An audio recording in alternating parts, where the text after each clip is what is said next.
ഇനി മക്ബറയിൽ ഏത് രീതിയിലാണ് നമ്മൾ ഈ ഖബറുകളിലേക്കും മക്കാമുകളിലേക്കും മഹാന്മാരിലേക്കും സമീപിക്കേണ്ടത്?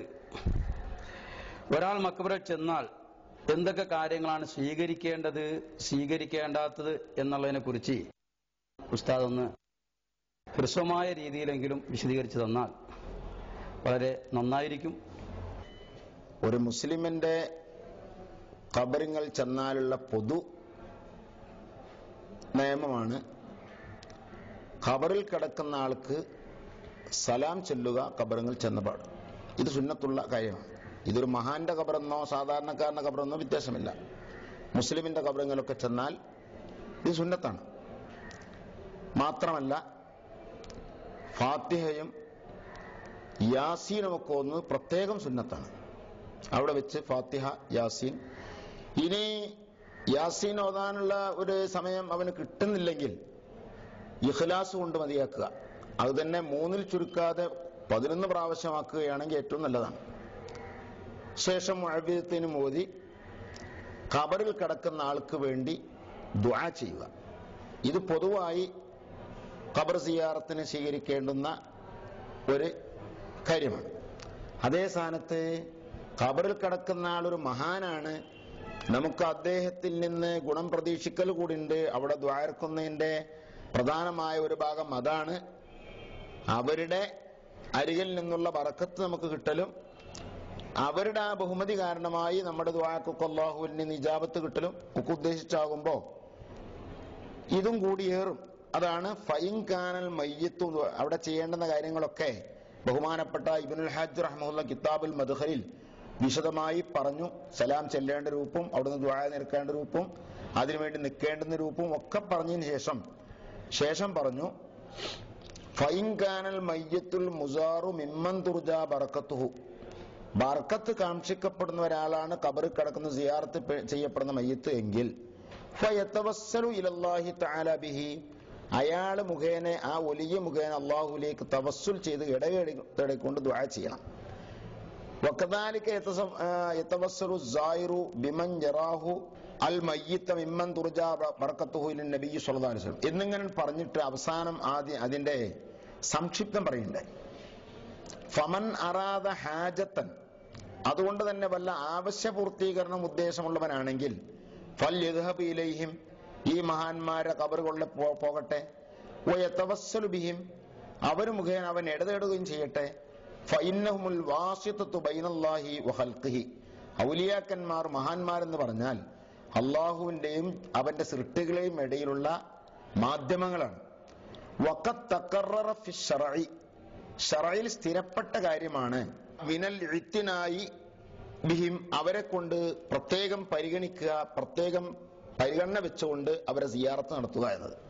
എന്നിട്ട് പറഞ്ഞു വമാ സാലൻ നാസു മിനൽ ഉലമായി വൽ അകാബിരി കാബിറൻ അൻ കാബിരിൻ മശ്രിഖൻ വ മഗ്രിബൻ യതബറകൂന ബിസിയാറത്തി ഖുബൂരിഹിം വയജിദൂന ബറക്കത ദാലിക ഹിസ്സൻ വ മഅനൻ. വമാ സാലൻ നാസു, ജനങ്ങൾ ആയിക്കൊണ്ടേയിരുന്നു, മിനൽ ഉലമായി വൽ അകാബിർ, മഹാന്മാർ പണ്ഡിതന്മാരൊക്കെ, കാബിറൻ അൻ കാബിരിൻ, ഏതെങ്കിലും കാലത്ത് തുടങ്ങിയതല്ല, പണ്ട് മുതലൊക്കെ ഉള്ളതാ, പരമ്പരാഗതമായി. മശ്രിഖൻ വ മഗ്രിബൻ, അത് ഏതെങ്കിലും നാട്ടിലല്ല, എല്ലാ രാജ്യത്തും. യതബറകൂന ബിസിയാറത്തി ഖുബൂരിഹിം, മഹാന്മാരെ ഖബർ സിയാറത്ത് കൊണ്ട് അവർ ബറക്കത്ത് എടുക്കുന്നു. വയജിദൂന ബറക്കത ദാലിക, അതിന്റെ ബറക്കത്ത് അവർക്ക് കിട്ടും ചെയ്യുന്നുണ്ട്. ഹിസ്സൻ വ മഅനൻ, ചിലപ്പോൾ നേരെ ദൃഷ്ടിയിൽ തന്നെ കാണും വിധത്തിലാവും, അല്ലെങ്കിൽ അല്ലാതെയുമാകും. ഇത് ബഹുമാനപ്പെട്ട ഇമാം ഇബ്നുൽ ഹാജിന്റെ കിതാബുൽ മദ്ഖലിന്റെ 255-ാമത്തെ പേജിൽ നിന്നാണ് ഞാൻ വായിച്ചത്. മാത്രമല്ല അതിന്റെ ശേഷം അദ്ദേഹം കൂട്ടിപ്പറയുന്നുണ്ട്, മഹാന്മാരെ ഖബറുകൾ ചെന്നാൽ അവരെ കൊണ്ട് തവസ്സുൽ മാത്രമല്ല, അവരോട് നേരിട്ട് ഇസ്തിഗാസ ചെയ്യുന്ന കാര്യം കൂടി അദ്ദേഹം അതിന്റെ ചർച്ചയിൽ, വിശദമായ ചർച്ചയാണ്, ആ ചർച്ചയിൽ ബഹുമാനപ്പെട്ടവർ പറയുന്നുണ്ട്. വയസ്തഗീസു ബിഹിം എന്നുകൂടി പറയുന്നു. അതുകൊണ്ട് മഹാന്മാരുടെ ഖബറുകളാവുമ്പോൾ മേൽ പറയപ്പെട്ട സലാം പറയലും ഖുർആൻ പാരായണവും ശേഷം ദുആയും ഒക്കെ ചെയ്യുന്നതോടൊപ്പം അവരെ കൊണ്ട് ഇപ്പറഞ്ഞ രീതിയിലുള്ള ബറക്കത്ത് എടുക്കുക, ഇത് പ്രത്യേകമായി മഹാന്മാരുടെ ഖബറുകൾ ചെയ്യുന്ന ഒന്നാണ്. അതിൽപ്പെട്ടതാണ് അവരെ കൊണ്ട് സിയാറത്ത് ചെയ്യലും അവരോട് ഇസ്തിഗാസ ചെയ്യലും അടക്കാം. ഇനി അതേപോലെ തന്നെ ആ ഖബർ സിയാറത്ത് കഴിഞ്ഞ ശേഷം പൂർണ്ണമായ മനസ്സാന്നിധ്യത്തോടെ ആ ഖബറിൽ കിടക്കുന്ന ആളിലേക്ക് കൽബ് കൊണ്ട് മുന്നിട്ടുകൊണ്ട് അവിടെ നിൽക്കൽ കൂടി നല്ലതാണെന്ന് ബഹുമാനപ്പെട്ട ഇമാം ഗസാലി റഹ്മത്തുള്ളാഹി അലൈഹി അദ്ദേഹത്തിന്റെ ഇബ്നു സീനയുടെ കിതാബ് റൂഹിന്റെ വ്യാഖ്യാനത്തിൽ, കിതാബ് ശിഫാവിന്റെ വ്യാഖ്യാനത്തിൽ ബഹുമാനപ്പെട്ട ഇമാം ഗസാലി റഹ്മത്തുള്ളാഹി അലൈഹി പ്രസ്താവിച്ചിട്ടുണ്ട്.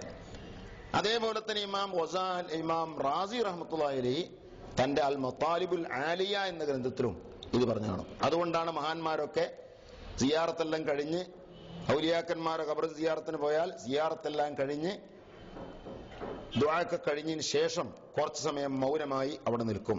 ആ നിൽക്കുന്നത് റൂഹ് കൊണ്ട് അവിടുത്തെ റൂഹുമായി ഒരു പ്രത്യേക ഒരു ബന്ധം സ്ഥാപിക്കുന്നതിന് വേണ്ടിയാണ്. ആ നൃത്തം കൊണ്ട് തന്നെ അങ്ങനെ ഒരു ബന്ധം ഉണ്ടാകുമെന്നും അത് നല്ലതാണെന്ന് കൂടി ഇമാം ഗസാലി അവിടുത്തെ ശർഹു ശിഫയിലും ഇമാം റാസി അൽ മത്താലിബുൽ ആലിയ എന്ന ഗ്രന്ഥത്തിലും പ്രസ്താവിച്ചിട്ടുണ്ട്. അതുകൊണ്ട് ഇങ്ങനത്തെ കാര്യങ്ങളൊക്കെയാണ് അവിടെ ചെയ്യേണ്ടത്. നേരത്തെ പല സ്ഥലങ്ങളിൽ നടന്നു വരുന്നു, കണ്ടുവരുന്നു എന്നൊക്കെ പറഞ്ഞ അനാചാരങ്ങൾ ഒഴിവാക്കേണ്ടതും മറ്റുള്ളവർക്കത് ഉപദേശം കൊടുക്കേണ്ടതുമാകുന്നു. ഈ ചർച്ച ഇവിടെ അവസാനിക്കുകയാണ്. അനാചാരങ്ങളിലെ നെല്ലും പതിരും നാം വേർതിരിച്ചറിയുക. കുപ്രചരണങ്ങൾ നടത്തുന്നവരുടെ ദുരുദ്ദേശ ബുദ്ധി വേണ്ട വിധം നാം ഉൾക്കൊള്ളുക. അവർക്ക് കൂടുതൽ എതിർപ്പുള്ളത് മക്ബറകളിലെ അനാചാരങ്ങളോടല്ല, ആചാരങ്ങളോടാണെന്ന വസ്തുത ഒരിക്കലും നാം മറക്കാതിരിക്കുക. അനാചാരങ്ങൾ അവർ വിഷയമാക്കുന്നത് തെറ്റിദ്ധാരണകൾ ഉണ്ടാക്കാൻ വേണ്ടി മാത്രവുമാണ്. പക്ഷേ കുപ്രചരണങ്ങൾക്കും തെറ്റിദ്ധാരണകൾക്കും ദീർഘായുസ്സുണ്ടാകലില്ല. അവയുടെ ഊരബലത്തിൽ നിർമ്മിക്കപ്പെട്ട പ്രസ്ഥാനങ്ങൾ ഒരിക്കലും നിലനിൽക്കുകയുമില്ല. അവർ തളരുകയും പിളരുകയും ചെയ്തേ മതിയാകൂ.